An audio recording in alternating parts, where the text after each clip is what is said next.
us, at some point you felt like, oh my God, I shouldn't have said that about myself. Why did I have to tell this person? Sometimes we just find ourselves in a situation where we overshare.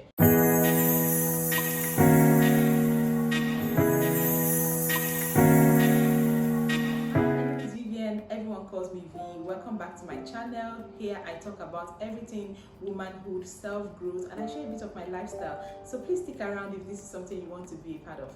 And don't forget to subscribe so that every time I post a video out here, you're able to get to see it. So today, I just want to talk about 5 reasons why we tend to overshare as women. I know this can help someone. When you are aware of the reasons why you are oversharing, the next time you find yourself having conversations with people, meeting new persons, going to a new place, you will just know what not to do so that you don't overshare. Okay, let's get right into it. First thing is seeking validation from people. Yes, one of the biggest reasons why people tend to overshare is because they're seeking validation. Yes, I wrote it down because I didn't even want to miss a point on this, right?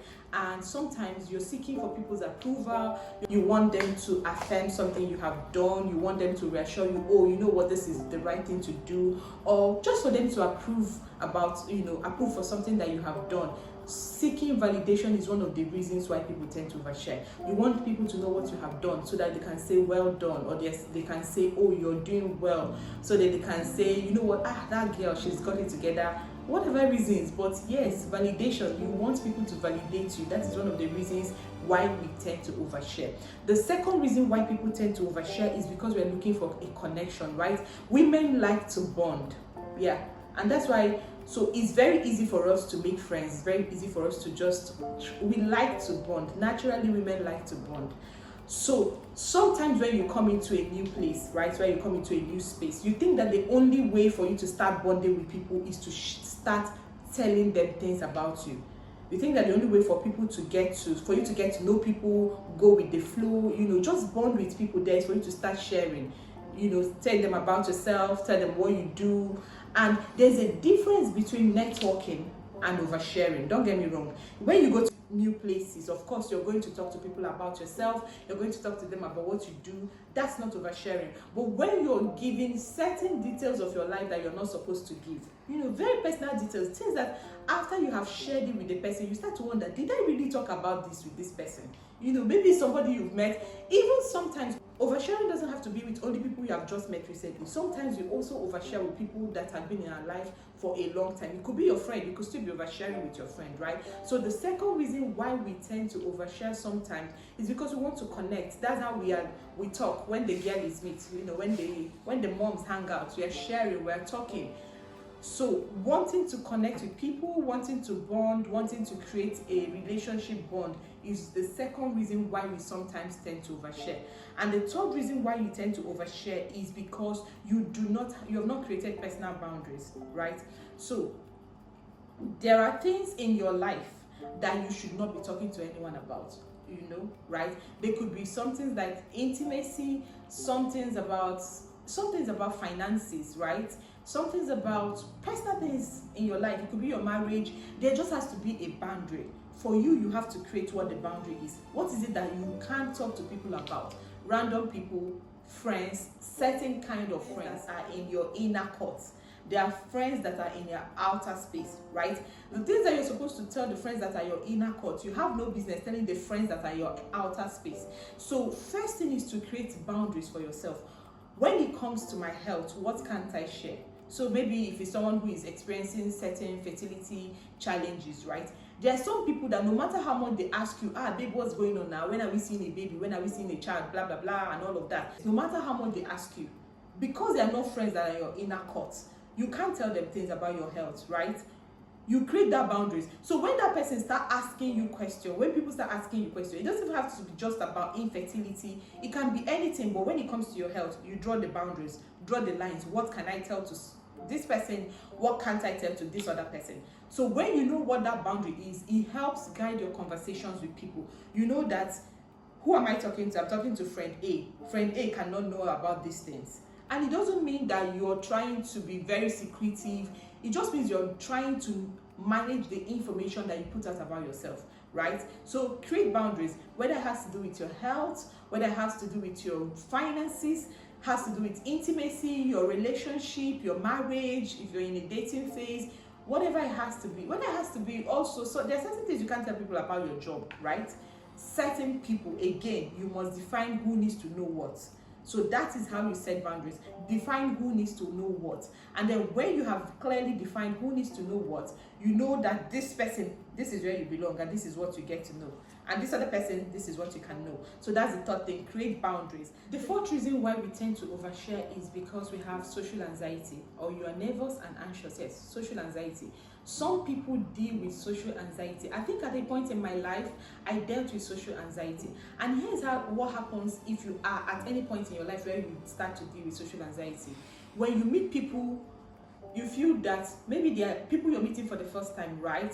The silence, so you guys, maybe you're sitting out, you're eating out, or you've just gone to an event and you meet new people. And everyone is silent, you feel awkward, you feel, oh, there's something that you need to do to fill up the silence. No, there's nothing you need to do. That's your social anxiety trying to pop up. There's nothing you need to do. Men are more comfortable in silence than women. Sometimes you don't know how to sit in silence. And so you think you have to strike up a conversation with the person who is on the table with you. You just met at an event. And before you know it, you are crossing boundaries. You're saying things that they shouldn't know. You're saying things that is not just something that a mere acquaintance should know. You're just beginning to share personal details of your life. So that's sometimes what people who have social anxiety have to deal with. They want to talk so that they don't feel awkward. They don't feel like, oh, there's something I'm doing wrong. If you ever find yourself in a situation where you are dealing with social anxiety and you just want to overshare so that you can feel what you consider awkward silence, you can look at your phone, you can read something on your phone, you can take pictures, right? You can even plug in your earphone and then you're listening to something.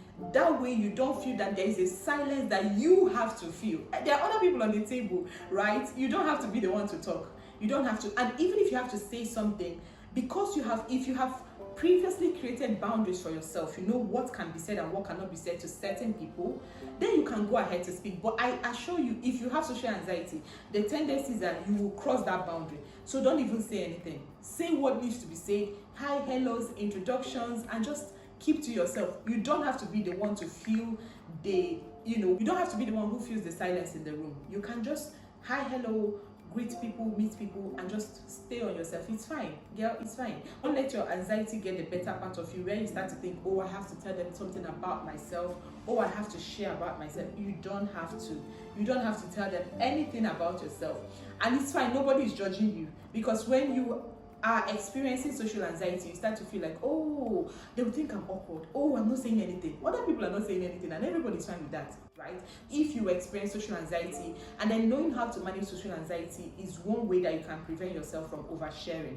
And finally, the last reason why women tend to overshare is people pleasing. Yes, I know, people pleasing. Some of us who've been there, done that, moved on. We no longer want to please anybody but ourselves. No, we're not terrible people, but we're also not going to, do things that we shouldn't do because we want to please you. People pleasing is one of the reasons why people want to overshare. Oh, I think a friend told me something that she's going through, then I think that I have to tell her something that I'm going through. No, I don't. I appreciate the fact that my friend had the has confidence in me to tell me what she's going through. Maybe for me to offer some advice to her, or for me to pray along with her, or anything, or just because she wants to unburden herself. Sometimes people talk because they just want to let go of the burden. But sometimes, because we are people pleasers, if you're a people pleaser, you think that because this person has shared with me, I need to tell her something about me, so she feels happy, like she feels okay, we are still in good terms, we are still in strong friendship or anything. Just people pleasing is one reason that people tend to overshare. If you are comfortable telling me certain things about your life, I have to be comfortable also sharing if there is need.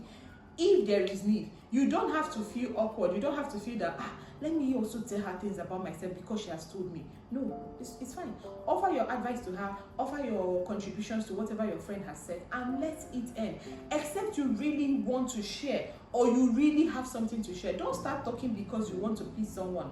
Don't start giving out details of your life just because you really want to please someone, right? If you know where you fall into, if you are doing it because you're seeking validation, because you think that, oh, when people praise you, that's when, you know, that's when you're cool, you're great. And then for people to do that, you have to share a lot. Let them know what you're doing, let them know what you're achieving, you know what you have recently achieved, and that's because you're seeking validation. So if you fall under this category, recognize that you don't need people's validation to live. You don't need their validation to be successful. And so you can't go around sharing certain information about yourself that you're supposed to keep to yourself just because you want someone to validate you.